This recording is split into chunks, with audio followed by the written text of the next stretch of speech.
they're fighting to get the position, and it's just a matter of who's going to be the smartest.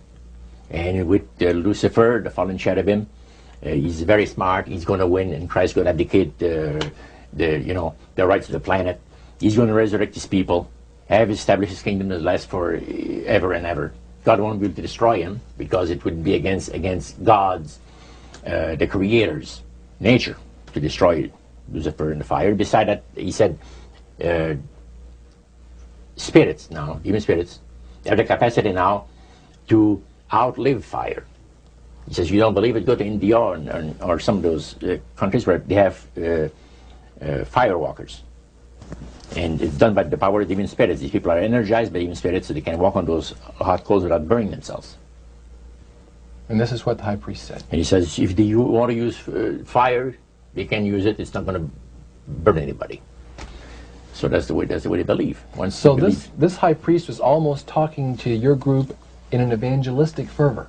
Oh yeah, because he figures that he's going to be one of the higher ups in the great kingdom. Okay. Now, of the group that was there that night, 60, 70 people, I think you've mentioned before. Yeah, it varied. How many of those were people who were hardcore members, and how many of them were new inductees? Well, we were the only two youngsters there, so to speak. You and your friend. And how old were you at that time, Roger? I was about 20. 20 years old. Mm-hmm. Yeah, 20 years old. Did you have a feeling of awe over the fact that you had been chosen? Yes, in a way. And then I got thinking about this. When am I going to have to pay the price? The cost. My parents had brought me up like this. If you get involved with evil, you're going to reap what you sowed. So you want to be upright in life. And if you associate with evildoers, they'll probably land you in jail or somewhere else that you wouldn't want to be. So there's always a price to be paid. So you had that little something maybe instilled by your mother and father a long time ago that kept you from making that full commitment. Now, one of the things that really amazed me and shocked me and made me sick at heart is when the priests talk about Christian idolatry. What is Christian idolatry? The priest mentioned that word. Yeah. Tell us what he said, Roger. He said that Christian idolatry is the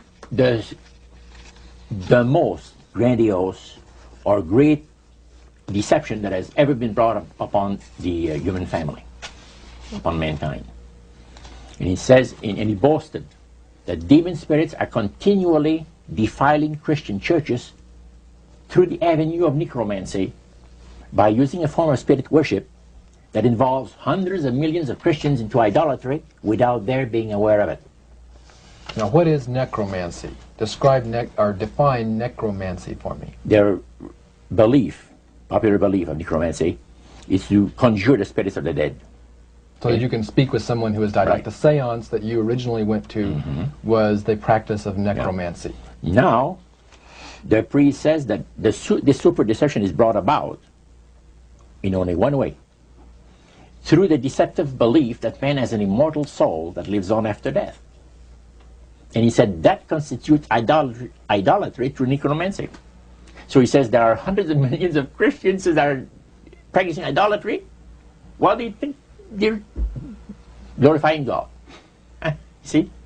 Because they believe that the soul is immortal. Yeah. They may not be talking to the supposed spirits of the dead. Oh, yeah. Contrary to popular belief, necromancy does not consist of conjuring the spirits of the dead. The reason being that man is totally mortal and does not possess an immortal soul. So who are they talking to?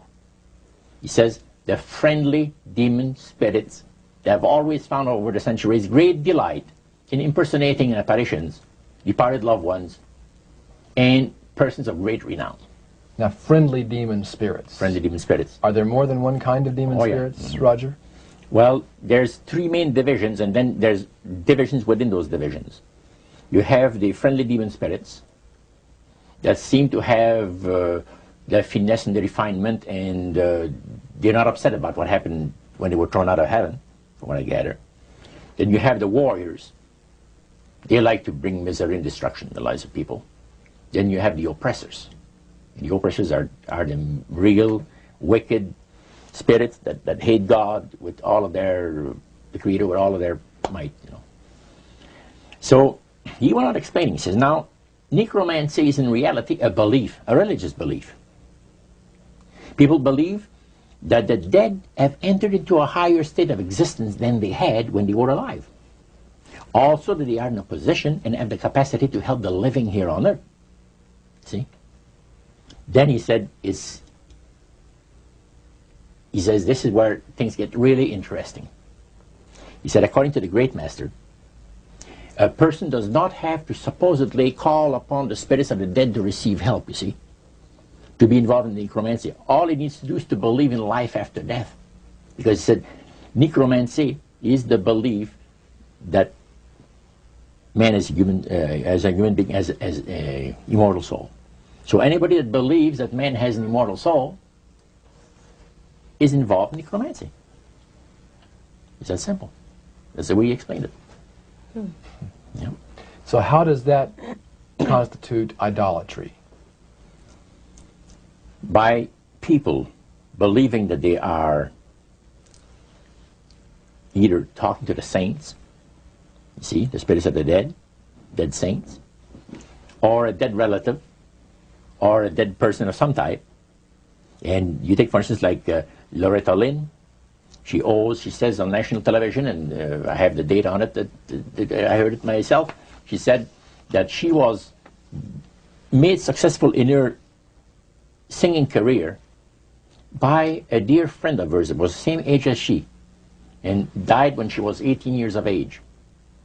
And Loretta was trying to get into the singing world, you know, but she says, I had no success at all. Until one night I was sitting in bed reading a book. And she says, who walks right through the wall with my friend, the spirit of my friend?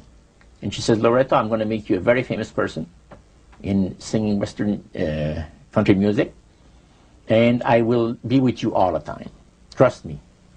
And she says, she had a big concert once, and she was coming down with this bad cold. And she thought that her voice was going to give. She talked to her spirit and felt that she was going to be helped.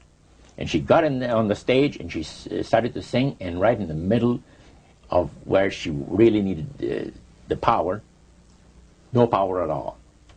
And her spirit friend tapped her on the shoulder and started to sing for her. She said her voice went through me, the power. See? And you saw this in a television documentary? Yeah.